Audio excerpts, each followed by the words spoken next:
मध्यम मार्ग YouTube channel में मैं डॉक्टर पुष्पा कामले आप सबका स्वागत करती हूँ। आज मैं आपको सिद्धार्थ गौतम से भगवान बुद्ध की यात्रा में बुद्ध की शिक्षा में परिवर्तन महत्वपूर्ण घटक है। इस संसार में जो कुछ भी विषय उत्पत्ति का है वह विनाश का भी है। बुद्ध के अनुसार अस्तित्व का तीसरा तथ्य दुख है। बुद्ध दुख को कैसे समझाते हैं और अस्तित्व को समझना इतना महत्वपूर्ण क्यों है, इनके बारे में जानेंगे। पिछली वीडियो में बुद्ध की शिक्षा में अस्थायित्व के तीन आधारभूत लक्ष्य, पहला परिवर्तन, दूसरा अवास्तविकता और तीसरा दुख और कष्ट। इस जीवन को जीने के लिए इनका ज्ञान होना आवश्यक है। इनको जानकर ही कष्टों से, दुखों से मुक्ति मिल सकती है। शुरू करते हैं सिद्धार्थ गौतम से भगवान बुद्ध की यात्रा।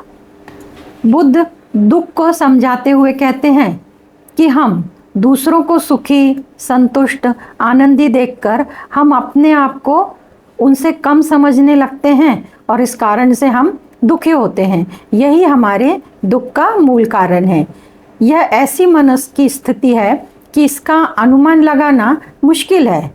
हमको हमारे लिए असुरक्षा का डर लगा रहता है और मन में अनेक प्रकार के संदेह बने रहते हैं कि लोग हमारे बारे में क्या सोचते हैं। यही हमारे दुखों का और कष्टों का कारण है। क्रोध, अहंकार, गर्व, लोभ, ये भावनाएं हमसे उत्पन्न होती है और हमारे ही दुखों का कारण बनती हैं। ये भावनाएं हमारे अंदर जबरदस्ती से उत्पन्न नहीं होती, बल्कि ये भावनाएं महत्वाकांक्षाओं के कारण उत्पन्न होती है। इन भावनाओं से हमारी लोभ की प्रवृत्ति जागृत होती है।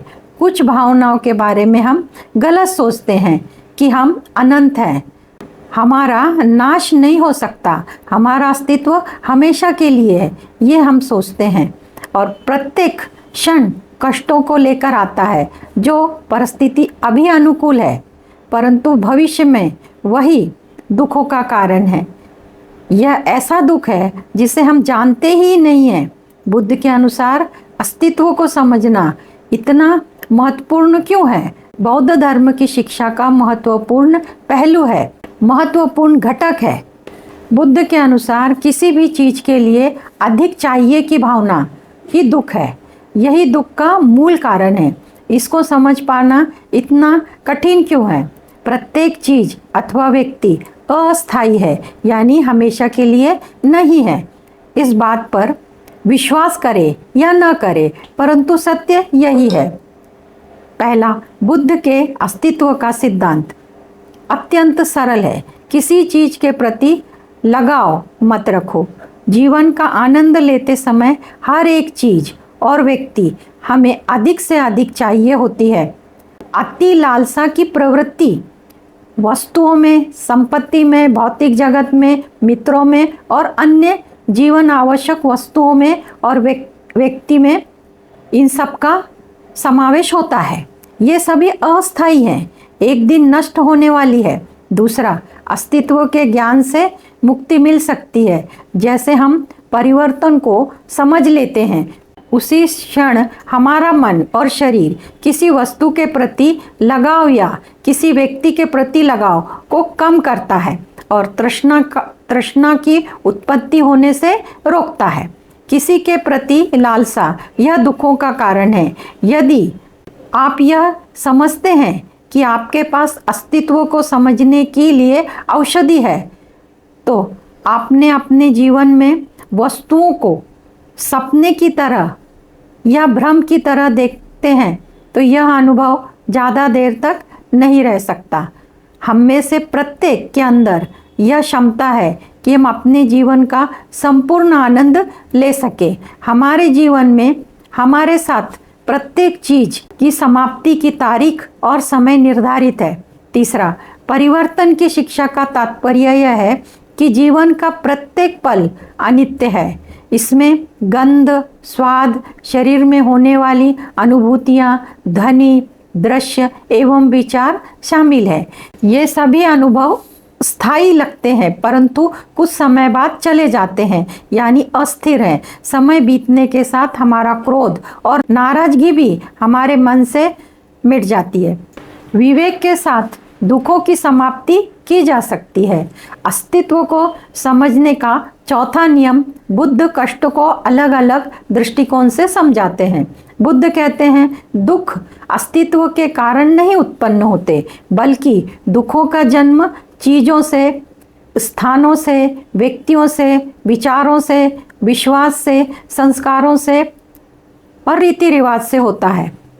इनके प्रति हमारी लालसा बढ़ती है और समाप्त हो जाती है तो अस्तित्व भी दुख कम करने लगता है। अधिक लालसा की भावना को त्यागना ही इस संसार में समाधान पूर्वक जीवन बिताना है। यह ज्ञान ही हमारे जीवन को सुखी बनाता है, हमें समझने की शिक्षा देता है। हमारे साथ इस संसार में प्रत्येक चीज मिटने के लिए बनी है। पांचवा, बुद्ध अस्तित्व को शून्यवाद अथवा रिक्तता के माध्यम से स्पष्ट करते हैं। इसका अर्थ यह है कि जो भी इस संसार में शाश्वत है उसमें परिवर्तन प्रतिपल होते ही रहता है। हम चीज़ों को अधिक परिवर्तनशील देखते हैं तो हम आसानी से समझ सकते हैं कि कोई भी तत्व ठोस नहीं है जिससे देखा जा सके। छठवां, बुद्ध समझाते हैं हमारा जीवन अनेक अतियों के मध्य चक्कर काटता रहता है, जैसे उत्थान और पतन, सफलता और असफलता, हानि और लाभ। इन पर हम सदैव ध्यान देते हैं। हम सम्मान और अपमान, प्रशंसा और निंदा, प्रसन्नता और दुख, उत्साह और हताश, निराश और संतोष, भय और आशा का अनुभव करते हैं। इसका अर्थ यह है कि संसार में नकारात्मक और सकारात्मक दोनों एक साथ अस्तित्व में रहते हैं। यही इस संसार की प्रकृति है। हम अपने घनिष्ठ मित्रों के साथ रहते हैं और अगले ही दिन वही मित्र हमारा शत्रु बन जाता है, हमें हानि पहुंचाने लगता है। अस्तित्व के इन अस्थिर स्थितियों का सामना करने के लिए विवेक के साथ तुलनात्मक व्यवहार नहीं करना चाहिए। किसी के साथ अपनी तुलना नहीं करना चाहिए। इन सब के प्रति सम्मान की भावना रखनी चाहिए। जो होता है वह अच्छा होता है, उसे स्वीकार करना चाहिए। सातवां, बुद्ध अस्तित्व को समझाते हुए कहते हैं कि जब कोई घटना या पल बीत जाता है वो वापस लौटकर नहीं आता।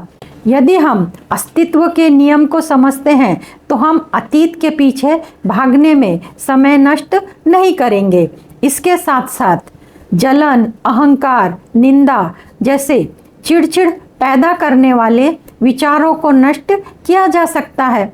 हम यदि अस्तित्व के नियम को मन में रखकर कठोर परिश्रम करते हैं तो हम अपने साथ साथ दूसरों का भी भला कर सकते हैं। आठवां, बुद्ध समझाते हैं कि दुखों की उत्पत्ति तब होती है जब आप क्षणिक वस्तुओं में पूरे जीवन सुखी आनंदित रहने का विचार करते हैं। जो वस्तुएं और व्यक्ति क्षणिक है, लालसा के कारण उनसे अधिक लगाव लगा बैठते हैं और खुश होते हैं। यह दुख का कारण है। जो चीज़ हमें प्रिय है वह दैनिक जीवन में चाहिए, उसकी ज़रूरत है। इसके लिए हमें लालसा के विचारों को त्यागना होगा।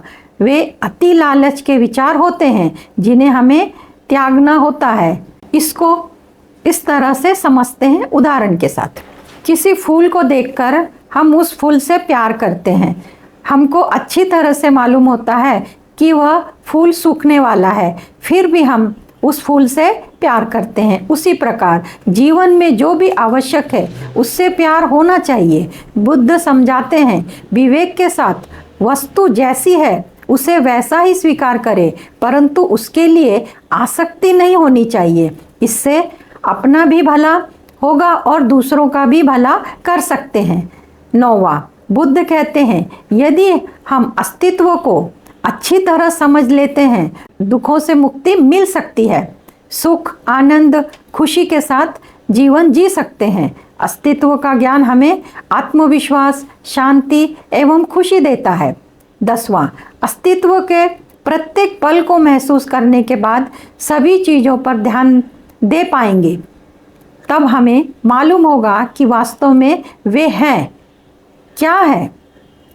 अस्तित्व के ज्ञान से हम कृतज्ञता पूर्ण व्यवहार कर पाते हैं। वर्तमान में हम जिस पल का आनंद ले रहे हैं वह हमेशा ऐसा ही नहीं रहने वाला, वह परिवर्तनशील है। यह ज्ञान हमें अस्तित्व से मिलता है। ध्यान के माध्यम से अस्तित्व को समझना। बुद्ध ने प्रत्येक चीज को अस्तित्व के लिए विपश्यना ध्यान के माध्यम से उपाय बताया है। हम में से अनेक लोग शांति, सुकून पाने के लिए विपश्यना ध्यान करते हैं। प्रत्येक व्यक्ति को परिवर्तन, अवास्तविकता और दुख का ज्ञान होना चाहिए। यही अस्तित्व को समझने का ज्ञान है। अंतर्दृष्टि ध्यान में अस्तित्व के विषय में अंतर्दृष्टि प्राप्त करते हैं। सांस के द्वारा शरीर की कार्य प्रणाली को समझते हैं। केवल सांस पर ध्यान केंद्रित करने से शरीर के सभी अंग सक्रिय हो जाते हैं। जब मन सांस पर केंद्रित होता है और जागरूकता संवेदनाओं पर चली जाती है, तब हम शरीर में सुखद अथवा दुखद संवेदनाओं का अनुभव करते हैं। विपश्यना का अर्थ है अस्तित्व के सत्य के प्रति जागरूकता रखना। यदि हम संवेदनाओं पर प्रतिक्रिया करते हैं तो कष्ट उत्पन्न होता है। जब हम प्रतिक्रिया नहीं करते हैं तो कष्ट उत्पन्न नहीं होता। जब चीज़ें बदलती हैं तब हमें कोई पश्चाताप नहीं होता। हम मुस्कुरा सकते हैं क्योंकि हमने जीवन के प्रत्येक पल का आनंद लेने का प्रयास किया है। अस्तित्व को विवेक के माध्यम से समझा जा सकता है। विवेक का अर्थ अस्तित्व और अनिश्चितता को जीवन के अंग के रूप में जानना, समझना और स्वीकारना। विवेक हमारे मन में शांति और संतुलन बनाता है। अस्तित्व कोई ऐसी चीज नहीं है जिसे केवल बुद्धि के माध्यम से समझा जा सकता हो। विपश्यना ध्यान के माध्यम से अस्तित्व के सत्य को समझा जा सकता है। यही दुखों से मुक्ति मिलने का मार्ग है।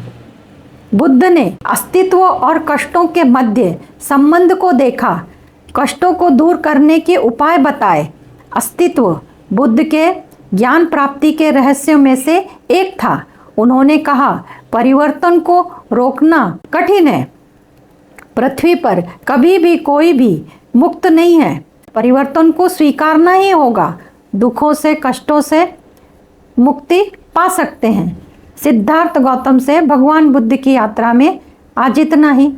आप सबका मंगल हो। आप सबने मुझे देखा सुना, इसके लिए आपको धन्यवाद। आप सब में स्थित दिव्य आत्मा को मेरा शत शत नमन। धन्यवाद।